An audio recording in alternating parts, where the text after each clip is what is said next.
حضرتك ممكن تفتح القاهرة 24، موقع القاهرة 24. افتح عندك، ماشي، افتح عندك. مساء الخير على مشاهدي ومتابعي وقراء موقع القاهرة 24. معاكم من الاسكندرية، من امام مشرحة كوم الدكة بالاسكندرية لرصد والتواصل مع أسرة المتوفية حرقا، السيدة المتوفية حرقا على يد بلطجي في الاسكندرية. تلك القضية التي هزت الرأي العام بالاسكندرية ومصر بالكامل. تواصلنا موقع القاهرة 24 مع أبناء السيدة التي توفت حرقا على يد البلطجي بالاسكندرية، وسنبدأ معهم حوار أثناء استلام جثمان السيدة من مشرحة كوم الدكة. نتعرف بحضرتك. أنا فندم القبطان رامي مبروك. قبطان رامي مبروك. حضرتك ابن السيدة اللي توفت حرقا؟ أنا ابنها الأكبر يا فندم. توفت حرقا على يد بلطجي في الاسكندرية. أنا محتاج من حضرتك، احنا موجودين دلوقتي في مشرحة كوم الدكة والاستلام جثمان المتوفية إلى رحمة الله تعالى. نفهم القصة بدأت إزاي، وإزاي البلطجي ده اقتحم البيت، وبدأت إزاي؟ اتفضل يا فندم. القصة بدأت يا فندم من خلال إن كان في ساكن، كان في بيننا وبينه مشاكل بسبب إن هو عنده وكر، عامل شقته وكر لأي ملاذ ممكن تتخيلها. ساكن في الدور الثاني. تمام. اسمه رامي رستم. ساكن في العقار اللي حضرتك ساكن فيه. تمام. كان في ما بيننا وبينه مشاكل كتيره بسبب ان هو دايما داخل خارج بناس اشكال غريبه، حريم، حاجات. موجود في دايره المنتزه تاني. شارع احمد تيسير. تمام. المفروض ان الراجل دوت قلنا له اكتر من مره انه ما يعملش كده عشان غلط، في البيوت لها حرمه يعني. بالظبط كده. فاخر حاجه وصلنا لها ان الراجل دوت جه نزل له مكتب المخدرات، كسر الشقه ودور عليه. لما عرف حاجه شبه كده فقرر ان هو يبيع الشقه، واوريدي باع الشقه. بس كان في الوقت الطبيعي ان اي حد بيبيع شقه بينزل العفش بتاعه، بينزل عزاله. اكيد. وهو بينزل العفش بتاعه، نزل عفشه الساعه 2 بالليل. احنا قاعدين قدام البيت عارفين ان ده عفش الشقه بتاعته المملوكه ليه.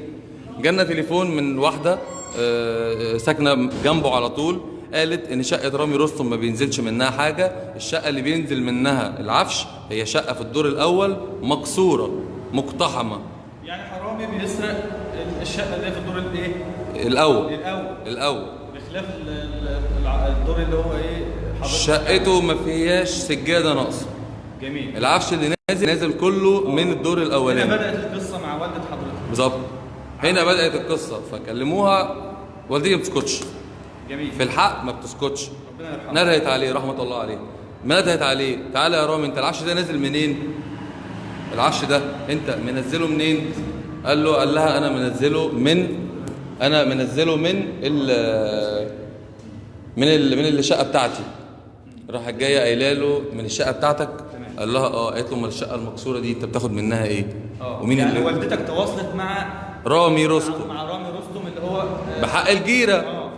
فبالتالي الموضوع بشكل ودي. رجع الحاجه يا رامي مكانها تاني. قال لها لا انا مش هرجع حاجه وملكيش دعوه. جميل. تمام. اعترض قوي ساعتها. هم كانوا 3 افراد. رامي رستم والسواق بتاع العربيه وواحد صاحبهم ثالث. هم دول اللي كانوا ال3 اللي بيشيلوا العفش اللي نازل من فوق. لما والدتك وثقت الواقعه دي بالفيديو. بالظبط صور وفيديو. جميل جدا. ده وثقته امتى؟ لما رفض. قالت له طيب انا هعرفك. رفض ان هو يرجع الحاجه وملكيش دعوه، بدا يتطاول عليها. راح جاي قال لها طيب انا هعرفك. راح جاي قالت له انا هعرفك، انا هخليك تنزل حاجه ثانيه مكانها ولا لا. وبالفعل بلغت الشرطه. في ظرف 5 دقائق كانت الشرطه موجوده. تمام. معاون هيثم بيه عياد. وجه شاف اللي حصل وشاف الواقعه. تمام. وتاكد منها وضبط الاطراف. تمام كده. ضبط اطراف الواقعه بتاعت السرقه دي. اخذ العربيه بتاعه العفش عليها المنقولات وطلع الشقه وشاف الشقه مكسوره. تمام. وده كده دليل ثابت ان الشقه دي المقتحمه المكسوره يا فندم اللي متاخد منها المنقولات. فطلع لما اطلع عند رامي والاقي ان الشقه بتاعته مش ناقصه حاجه، والاقي العفش كله اللي موجود هو اللي في هو اللي طالع من الشقه دي، والشقه مكسوره قدام عينك. دي واقعه سرقه ولا مش سرقه معالي الرئيس؟ سرقه وتم تحرير محضر وتم ضبطهم. بالظبط. نبدا بقى مع البلطجي وعلاقته مع والدتك. لا ما اتفضل. انا فاهم عليك. الثلاثه كده اتمسكوا ومشيوا قدام عينينا، والعربيه كمان مشيت. طبيعي ان الناس دي لازم ياخدوا حكم، لان الناس دي الحرامي بشيلته متلبسين. تمام. بعد كده بعد 4 ايام لقينا ده جه يعمل كده. لما بحثت مؤخرا في المحضر الاساسي اللي هو بتاع قضيه السرقه، هو رامي رستم فين اصلا في الموضوع ده، لقيت ان اللي شال الموضوع كله واحد فيهم اللي هو ابراهيم الكوبيسي، اللي هو كان بيشيل معاهم وسواق العربيه وصاحبه. تمام. ده اللي شايل الموضوع لوحده. ولقيت المحضر ما بقاش محضر سرقه، بقى شروع في سرقه، عشان خاطر هو نازل بيشيل المنقولات لقى ثلاجه على السلم اخدها بالخطا. لما لقى الثلاجه على السلم اخدها بالخطا، فبقت الشروع في سرقه ما بقتش سرقه. اتحولت القضيه واتشال منها الطرف الرئيسي المستفاد. الراجل اللي جاي عامل نفسه انه بينزل عفش شقته وهو بينزل عفش ناس تانية. انا غلطه والدتي كلها يا فندم، كلها ان هي سكتت، ان هي ما رضتش تسكت عن الحق. يعني رفضت ان هي تسكت على الباطل. بالظبط يعني كده. وثقتها. لو ما كانتش اتكلمت كان زمانها قاعده في البيت معانا وفي حضننا وبتكمل تربيه عيال. هي طبعا يعني عملت الصح اللي المفروض اي حد يعمله. لكن نكمل مع حضرتك ازاي اخذوا سبيلهم، وازاي هم انتقموا من والدتك بالطريقه الشنيعه دي البشعه دي. معلش تعليقا على اخلوا سبيلهم. هم ما اخلوش سبيلهم، هم اخلوا سبيله. لان رامي رستم ما اتحطش في المحضر من اساسه، ولا هو ولا التاني. تفسير حضرتك ايه ان هو ما اتحطش في المحضر؟ لا تفسير ده تقدر حضرتك تعرفه من الاسم هناك، اللي جه ظابط يمسك 3 اشخاص يحط واحد بس في المحضر ويتغاضى انه شاف شقه مكسوره وما يذكرهاش في المحضر، وان هي كانت ثلاجه محطوطه على السلم. تمام.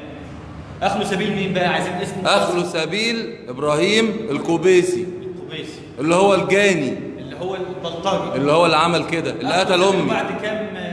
بعد 4 ايام. ابراهيم الكوبيسي عمل ايه؟ بعد 4 ايام اخذ اخلاء سبيل وما روحش بيتهم.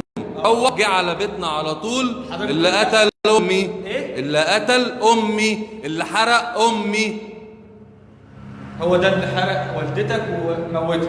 طبعا بقول لي معاليك انتقاما من تدخلها ان هي بلغت عليه، ان هي بلغت على واقعة سرقة. الطبيعي ان هي ما كانتش تبلغ وكانت تسكت.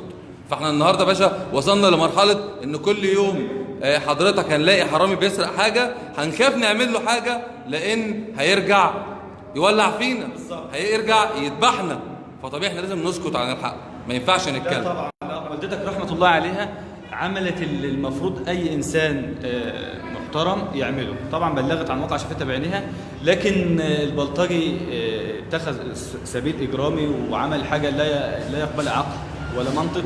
وطبعا احنا واثقين ان هيتم اخذ الجزاء، يعني لا يقل عن اعدام وفي ميدان عام. لكن خلينا نكمل مع حضرتك تفاصيل اقتحامه للشقه، وازاي يعني انا عايز اوصل للساده المشاهدين ازاي حرق والدتك رحمه الله عليها، وازاي اقتحم الشقه. انا قريت على الفيس ان حضرتك كاتب دخل بيتها الشخصيه. بص يا فندم، انا منفصل عن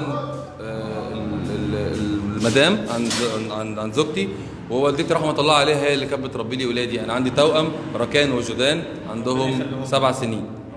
ربنا يخليك. هي اللي كانت متوليه تربيتهم. تمام على الرئيس. فالمفروض ان هي الباب خبط، والدتي بتصلي، فالباب اول ما خبط راح جاي ابني الصغير فاتح ركان، فسأله قال له امك فين؟ فابني مش فاهم الجمله طبعا. فراح جاي قال له مامي مش هنا، وبيتكلم على مامته. راح ماسكه من الجاكيت وراح جاي رميه بره، رماه بره حدفه. اول ما حدفه اخته الصغيره شافت الموقف من شكل البني ادم، خافت، راحت داخله جري على التويليت وقافله على نفسها الباب. دخلت على الحمام قفلت على نفسها الباب ومرعوبه. ده قصه ولا في الخيال؟ يعني ازاي يقتحم بيت ويعمل في الاطفال كده ويروعهم بالشكل ده؟ ده ما عندوش قلب، ده ما عندوش رحمه. لسه كمل اللي معاليك. دخل سلام عليكم يا حاجه، لانه مش شايفها قدام عينه. تمام. سلام عليكم يا حاجه. راحت هي طبعا بتصلي، راحت جايه قايله ايه لما بتكلم حد بيصلي فبيسمعك التكبيره، بيسمعك يعني عشان خاطر يقول لك يعني اصبر انا بصلي. السلام عليكم ورحمه الله، السلام عليكم. فكده حدد مكانها هي فين، اوضه نومها. دخل جابها من على سجاده الصلاه من دماغها، قال لها مش عارفاني يا مره، انا اسف في اللفظ بس ده الكلام اللي والدتي حكيته لي قبل ما تموت. لا حول ولا قوه الا بالله. قال لها مش عارفاني يا مره، تعالي كده انا اللي حبستيه. وبدأ من هنا يدلق على راسها وعلى وشها. مستعد وجايب معاه يا معالي الريس في جنبه ازازه البنزين، لحظه تمثيل الجريمه، في جنبه ازازه البنزين هنا. تمام انا عرفت ان هو رش على عن انا هقول ليه معاليك اهو ان كل التفاصيل اللي انت عايز تسمعها دي، ان هو وكيل النيابه هنا لما بيساله بيقول له انت ليه اخترت البنزين؟ قال له عشان خاطر البنزين ده اول ما بيجي على العين بيحرق، بيدي شبه عمى، فبالتالي اللي في ايدي الضحيه اللي في ايدي بتبقى شبه مش فاهمه حاجه، مش هتقدر تقاوم. بالظبط. بدأ من هنا يا فندم يحاول يطلعها بره ويرش على وشها وعلى جسمها البنزين. ازازه ميه معدنيه نسله كبيره قد كده 2 لتر ولا لتر ونص، مغرقها لها كلها اكنه بيحميها. وخدها بدأ بره يطلعها. هنا كان ابني طلع بره وبدأ يصوت الحقونا. مفيش حد من الجيران ولا حد من الشارع تدخل بالمره خوفا منه. بدأ يطلعها شكله ربنا ما يوريك شكله. خدها وبدأ يطلعها بره قدام الباب، قدام البيت عندنا، قدام الباب في دخلة العمارة، وبدأ يكمل الرش. خلص راح رامي الإزازة وراح مولع فيها من غير لحظة، على مرأى ومسمع الجميع والناس واقفة أكنهم قاعدين بيتفرجوا على فيلم سينمائي. كان في فيديو للأسف ما فيش فيديو، الكاميرات ما كانتش بتسجل للأسف. بس الله عليه. ده اللي حصل بالظبط، ده اللي حصل بالملي. سعيد اخويا سمع صوت ابني في الشارع بيصوت من البلكونه عنده. سعيد انا اخويا المحامي ده ساكن في الدور الثالث في نفس العقار. طب اتفضل يا استاذ سعيد، عايزين ناخد شهادتك عن الواقعه. هتعرف بيك الاول. انا سعيد مبروك، ابن المجني عليه، ابن المتوفيه حرق عن عمليات بلطجي في اسكندريه. تمام. وطبعا حضرتك شغال؟ انا محامي. طبعا حضرتك ضابط. انا قبطان بحري. قبطان بحري، ما شاء الله عليكم جميعا. انا عرفت ان حضرتك اللي استقبلت والدتك لحظه اشتعال النار بيها، عشان انا ساكن في نفس البيت فوقيه. طفيت النار من جسدها. نزلت وانا حتى هنا محروق، دراعي ورجلي محروقين وانا بطفي والدتي. يعني انا عايز حضرتك تحكي لي اللحظات المؤلمه ديت، وحد بيشوف والدته النار متشبثه بيها يعني. حضرتك انا ساكن فوق والدتي، سمعت صريخ من طفل ركان ابن رام اخويا. تمام. و لقيته بيزعق باسم امي، فنزلت على طول. لقيت في المدخل العماره حد كانك مولع بوتاجاز او مولع في انبوبه في مدخل العماره من قوه النار. ولقيت حد مرمي على الارض قدام باب الشقه، وحد تاني في دخلة العماره بيجري. تمام. فاتضح لي ان والدتي هي اللي مرميه في الارض. فطبعا انا هنا مش هقدر ان انا ابقى اجري غير ان انا اروح لوالدتي. تمام جدا. فجريت جري جوه، لقيت والدتي النار، يعني مش هقدر اقول لك المسافه يعني واحده بتولع مرميه على الارض، والنار بتولع في النار. يعني المنظر صعب. انا النار اعلى مني، النار بتاع والدتي في الارض وهي النار اعلى مني انا شخصيا من قوه النار بالظبط كده. وطبعا وسط يعني صرخات متتاليه بتصرخ طبعا، ما فيش حد بينجدها.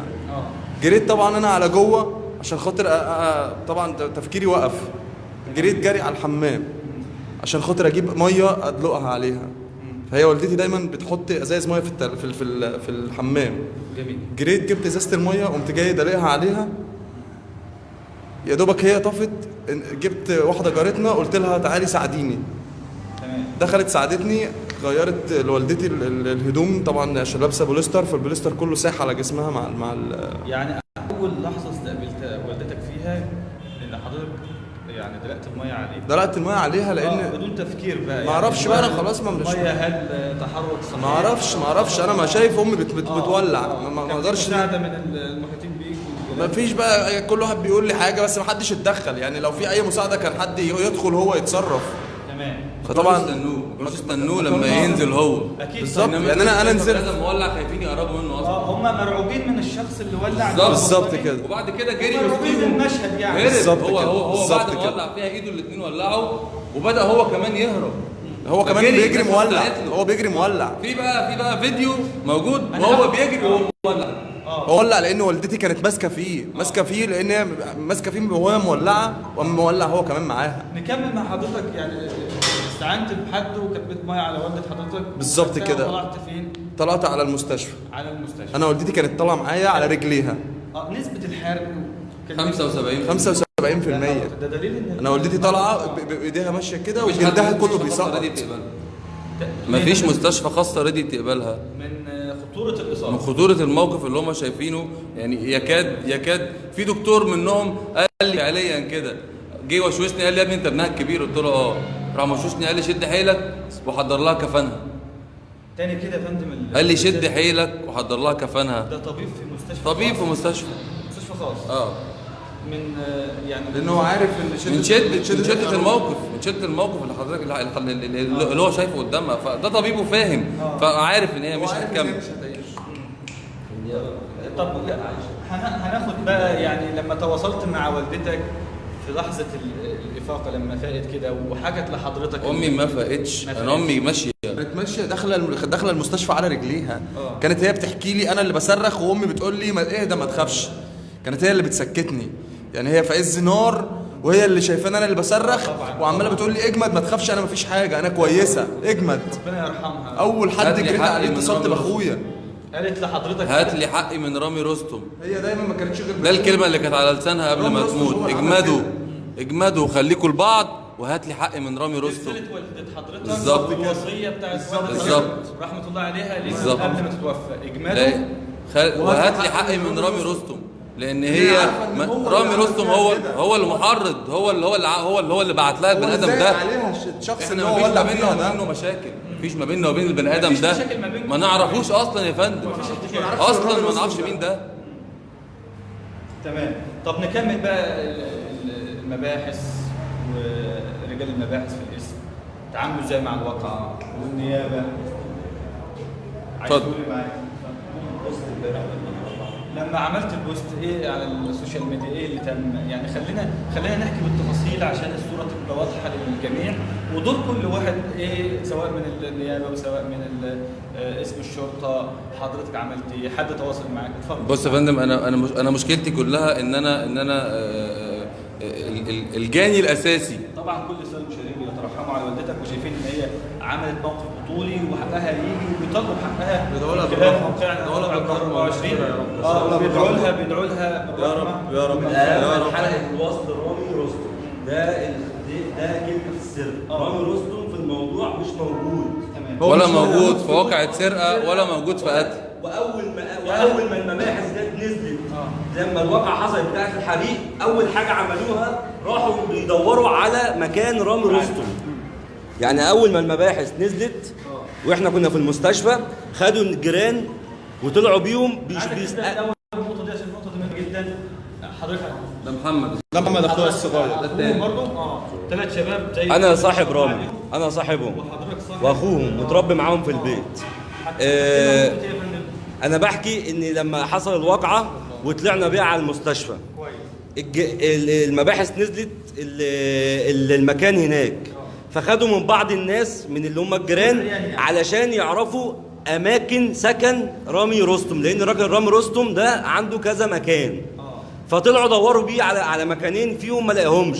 طب دلوقتي انت بتدور على رامي رستم ليه واسمه مش موجود في القضيه؟ يبقى دي حلقه الوصل ايه؟ ما هو رامي رستم هو في الاساس اصلا هو اللي جاب صاحبه دوت.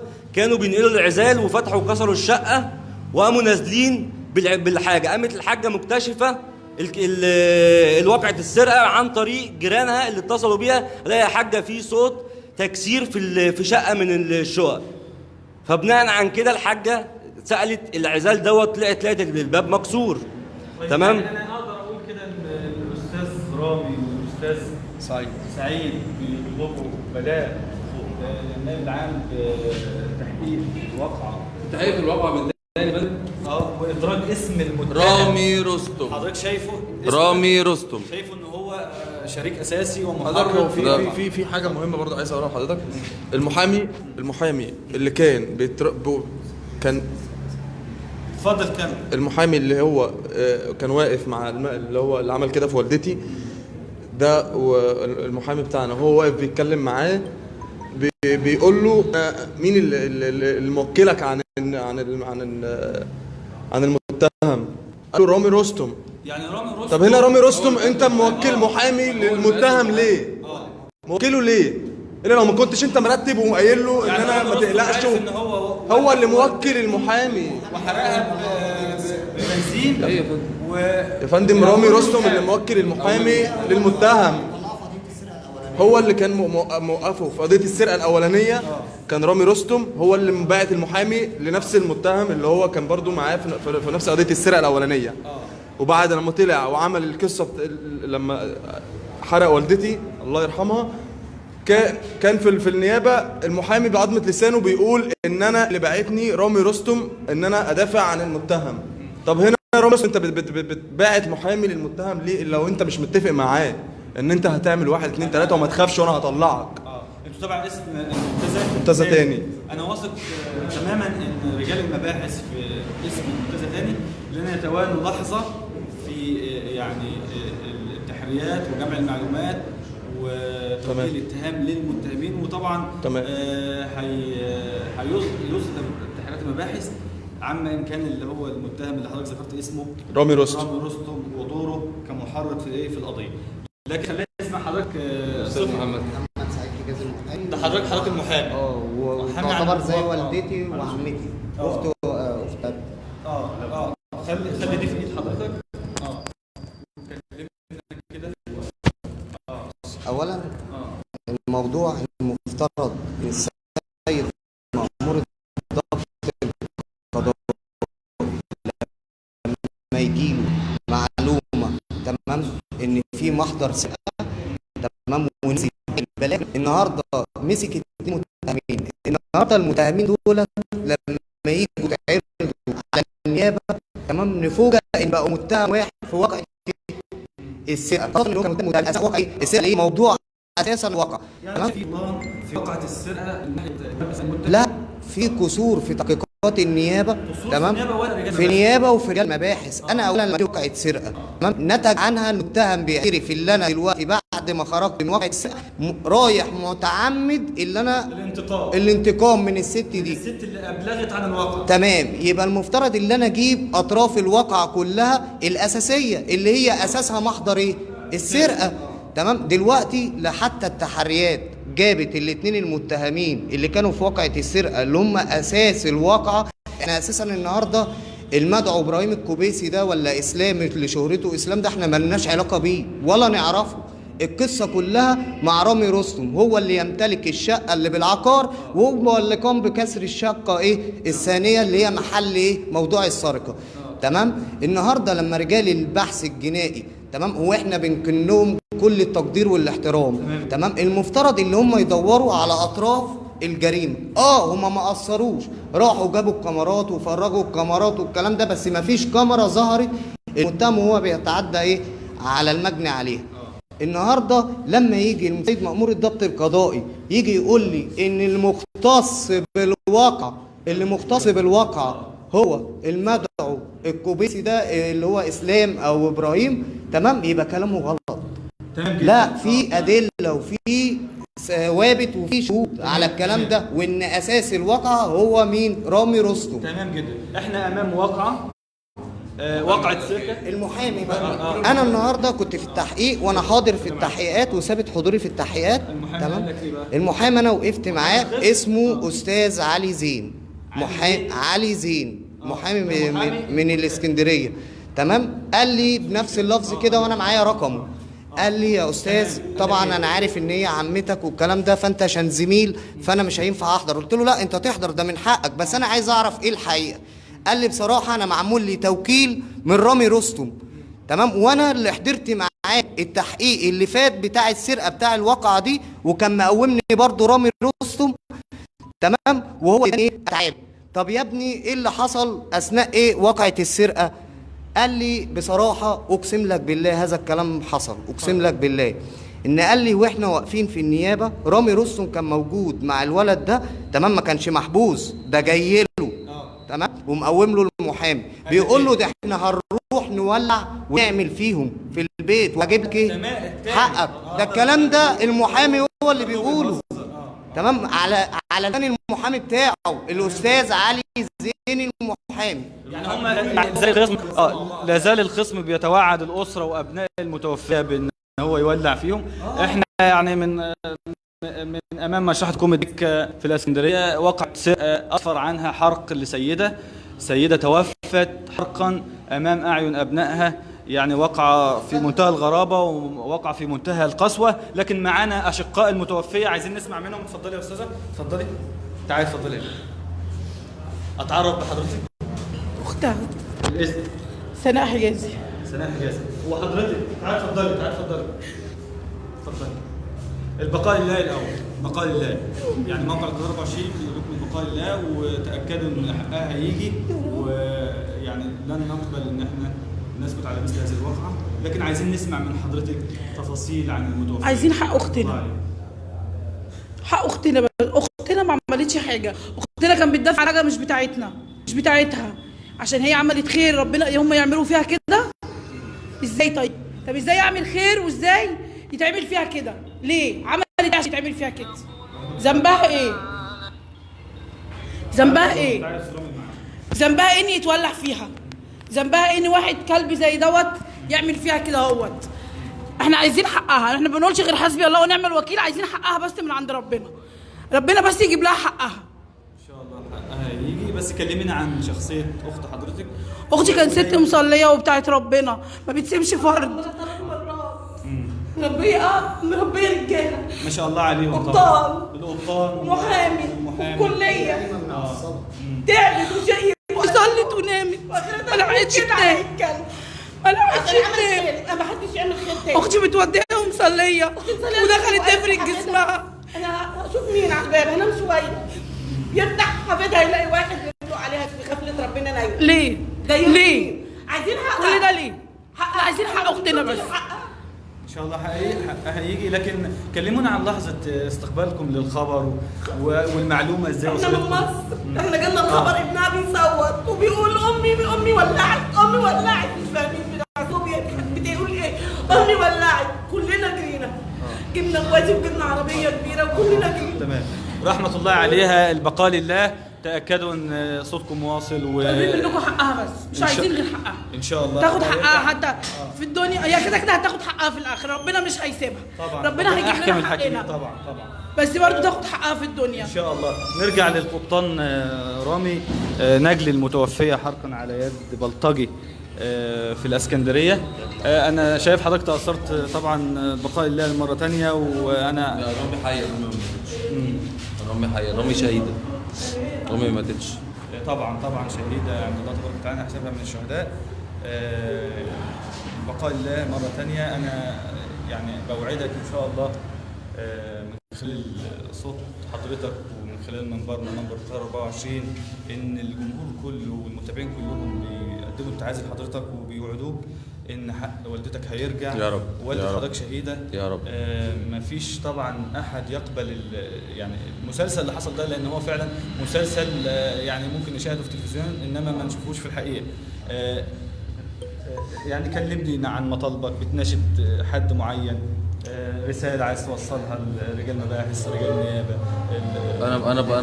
انا بطالب يا فندم، بطالب النائب العام في فتح التحقيق في القضيه من تاني، وفتح التحقيق في قضيه السرقه، وقعت السرقه تاني، وضم القضيتين لبعض، لان القضيتين قضيه واحده، الاثنين يا فندم مرتبطين ببعض. ده طلباتي عشان رامي رستم. امي وهي بتموت بتطلع في الروح قالت لي هات لي حقي من رامي رستم. هو ده المتهم الاساسي.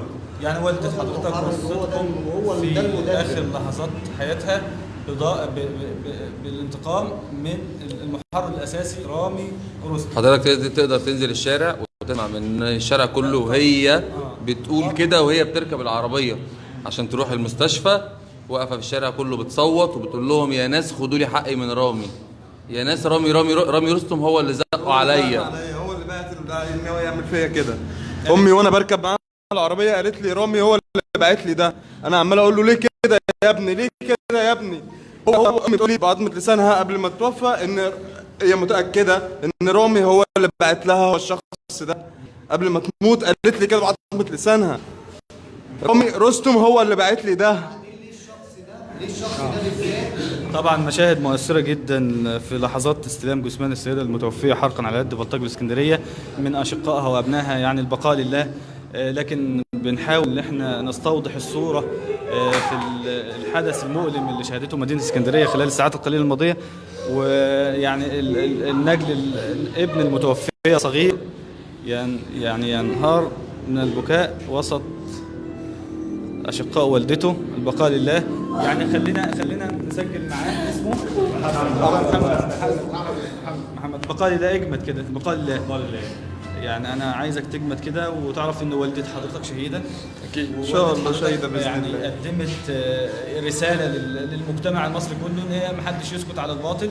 طبعا هي كان نتيجة إن هي تبنت الحق وطلبت إن وثقت واقعة سرقة انتقم منها بلطجي. عايز حق أمي يجي، عايز حق أمي يجي بعد إذنكم، عايز حق أمي يجي. مش عايز أكتر من كده، عايز حق أمي يجي زي ما هي طلبت، عشان أمي الوحيدة كانت روحها فيا. أنا اللي كنت عايش معاها، أنا وهي بس، أنا وهي اللي كنت عايشين مع بعض. فحق أمي يرجع، ما كنتش موجود. فحق أمي يجي بعد إذنكم، بس ده اللي أنا عايزه. احنا هنجيب حقها لو حقها ما جاش. احنا هنجيب حقها لو حقها ما جاش. احنا هنجيب حقها. مين لو حقها ما جاش؟ واحنا مش هنسيب حقها. حضرتك مين يا فندم؟ انا ابنها برضه، احنا مش هنسيب حقها. الحكومه لو ما جابتش حقها احنا مش هنسيب حقها. ده مكتوب عليها اسمي. كانت سايبه لحضرتك ديت ذكرى ده مكتوب عليها اسم والدتك. قالت لي البسها. اسم والدتك على الدبله دي. اسم انا. اسم حضرتك. قالت لي البسها، خليها في ايدك البسها. تمام. انا قلت لها ماما مش هلبس ذهب وبتاع الكلام ده. تمام. فاكيد لبستها بعد اللي حصل. طبعا دورت عليها واخدتها ولبستها. فاذنكم امي حقها لازم يجي. بس البقاء لله. انا يعني البقاء ده يا جماعه ربنا يرحمها. انا معايا مفاتيحه وقعت. مفاتيحه وقعت بصورته. اللي هو مين؟ هو اللي ضربها. اللي هو الحرامي. طب ممكن نشوفه؟ مفاتيحه معانا لقيناها في الشقه بعد. تمام، ممكن نشوفها ماشي في انتظارك. مفاتيحه وصورته في قلب الميداليه. طبعا اشقاء المتوفيه بيقولوا ان مفاتيح البلطجي اللي قام بحرق السيده في الاسكندريه نسى مفاتيحه وعليها صورته. فاحنا في انتظار نصور. ربنا ما امرناش بكده. بقاء لله. طبعا حق امي يجي. نوصل. امي كانت مستنيه ان انا اخش كليه، كانت مستنيه ان انا اخش 20 سنه مستنيه ان انا اخش كليه، كانت منى عينها ان انا اخش كليه. ودخلت اول اسبوع كانت فرحانه لما باجي اروح اخد منها فلوس ولا لا راح محاضره ولا جاي من محاضره، كانت مبسوطه. عملت اللي عملته ودخلت كليه. انا عايزك تكمل بقاء الله. والدتك شهيده، شهيده بكرر ان شاء الله نحسبها عند الله من شهداء. محمد حضرتك كنت موجود في وقعة السرقة لما حصلت؟ لا السرقه ما كنتش موجود. ما حضرتش وقعة. هي كانت بتعمل اكل يخبطوا عليها. هي كانت قاعده ما حضرش وقعة الحريق. اللي ساكن اللي هو اللي خبط عليها وما قدرش قبل الحريق. كلميني عن استاذه لو سمحتي، كلميني عن زيارتها في المستشفى. تعالي ما رحتش ما شفناش الا امبارح. مفيش لان اختي في حاله ما راحش لنا غير واحنا ماشيين. يعني احنا على لا على هات الصوره ماشي. ده رامي رستم. يعني عشان يعني ده الشخص هو ده المتهم الحقيقي، وهو ده هو ده رامي رستم. هو ده.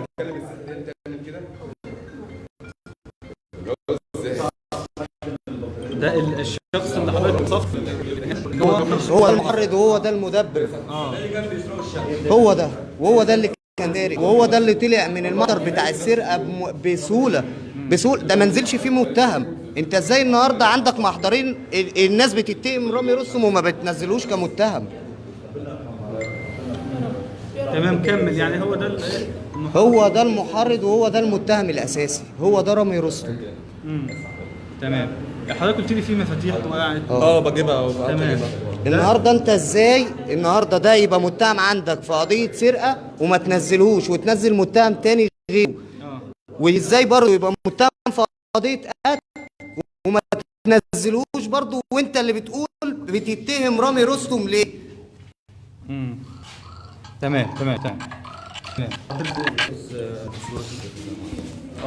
الاستاذ رامي لو سمحتوا يا جماعه. الاستاذ رامي يعني متابعين معاكم مشاهدي ومتابعي وقراء موقع القاهرة 24 من امام مشروعكم الدكه في الاسكندريه في لحظات مؤلمه لاسره المتوفيه حرقا لاستلام جثمانها استعدادا لدفنها بالمقابر. دي يعني دي المفاتيح اللي لما جري وقعت منه. ده مفاتيح البلطجي اللي هو قام بحرق اللي هو رامي. لا قام بحرق الست المتوفيه. المفاتيح وهو بيولع. ده هو لما حرقها وقعت منه في الشقه. المفاتيح يا جماعه زي ما حضراتكم شايفين، مفاتيح البلطجي اللي اشعل النيران بالسيده المتوفيه حرقا على يد بلطجي نساها لحظه هروبه بعد الجريمه البشعه اللي هو عملها. تمام، اتفضل. هنختم اعزائي مشاهدي ومتابعي موقع القاهرة 24 مع نجل المتوفيه حرقا على يد بلطجي في اسكندريه مع ابنها الاكبر الاستاذ القبطان رامي. طبعا بكرر تعازي بقاء الله. انا يعني حزين جدا ان احنا بنقلب على حضرتك المواجع، لكن احنا هنختم مع حضرتك في وصيه والدتك المتوفيه. هنقرر الوصيه وطلبات حضرتك ايه من الشعب المصري كله. انا طالب من الناس كلها ان هي تدعي لامي بالرحمه وبالمغفره قبل اي حاجه. بقاء الله، ربنا يرحمها. بقاء الله وحده. تاني حاجه بطلبها ان القضيه تتفتح تاني زي ما قلت لحضرتك، وان الموضوع مش مقتصر على ابراهيم الكوبيسي بس. انا والدتي كانت وصيتها ليا ان عايزه حقها من رامي رستم. لازم رامي رستم وابراهيم الكوبيسي بالظبط، كان في جريمه بشعه تمت على ارض الاسكندريه. بالظبط. تمام. حضرتك عايز تسجل؟ عايز مين يا فندم؟ جيران في العقار. يعني احد الجيران المقيمين بذات العقار اللي شهد الواقعه.